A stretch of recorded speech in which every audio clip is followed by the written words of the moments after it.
syempre at some point, everybody wants to work with Vilma Santos. Like, everybody would want to work with Miss Lisa. Kasi they're really the prime stars of this industry. Diba? Pero, naniniwala kasi ako na kung hindi talaga nauupo, hindi talaga mabubuo. So, I get it. It's totally fine.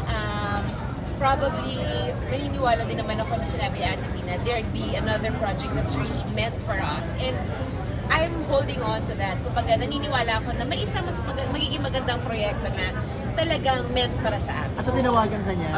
Magkausap kami. Magkausap kami.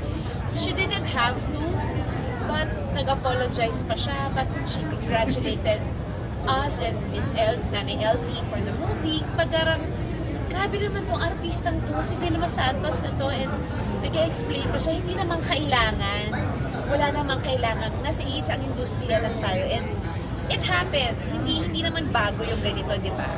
Na wala naman din kaming expectation pareho na magkatrabaho kami, pero syempre nandun yung umaasa ka na at some point matutuloy, ganyan, pero then again, ipinagpasa Diyos na lang namin kung ano yung nararapat, yun yung mangyayari. Go. Anong pakiramdam, Judes, na dapat kasama mo sa movie na to, makakalaban mo ngayon sa then may entry rin siya. Alam mo, feeling ko naman, everything happens for a reason. Hindi ba mas makulay ngayon ng MMFF, mas napaka-professional naman ng pangkalahatan. Hindi naman nagmamatter kung ang importante na tuloy ang pelikula at natapos, na buo. Again, maaaring hindi ito yung time na magsama kami ni Ate V. And it's totally fine. I mean, naniniwala ako na darating ang panahon na may perfect project for us. Naniniwala naman din ako sa explanation ni Ate V. Gets ko. So there's really nothing. Walang comparison eh. At meant talaga to for Miss LT? Oo.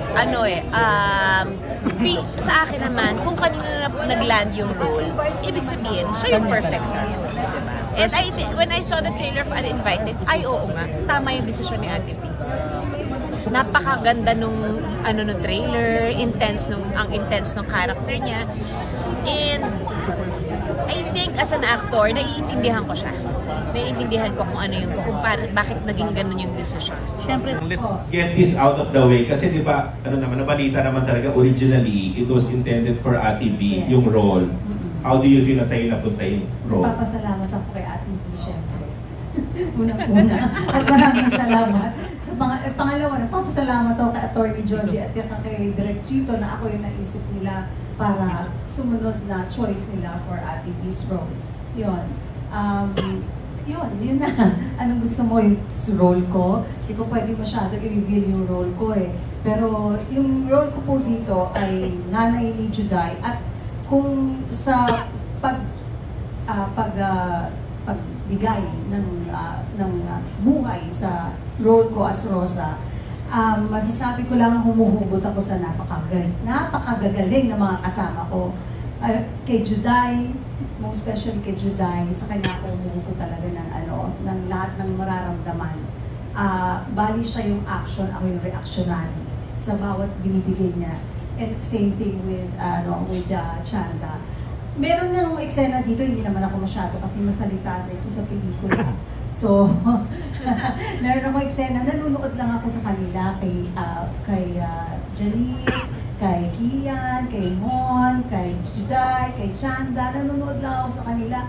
Parang talagang lahat na-absorb ko yung lahat ng lakas ng nibibigay nila, yung strength ng kanilang mga characters, talagang nararamdaman ko. Parang invisible na siya, power na talagang tumatagos sa nararamdaman. So I feel na ganun din mararamdaman ng tao dito. Tagos. Tagos sa puso. Thank you. Tagos sa dibdib. Thank you, Aldi.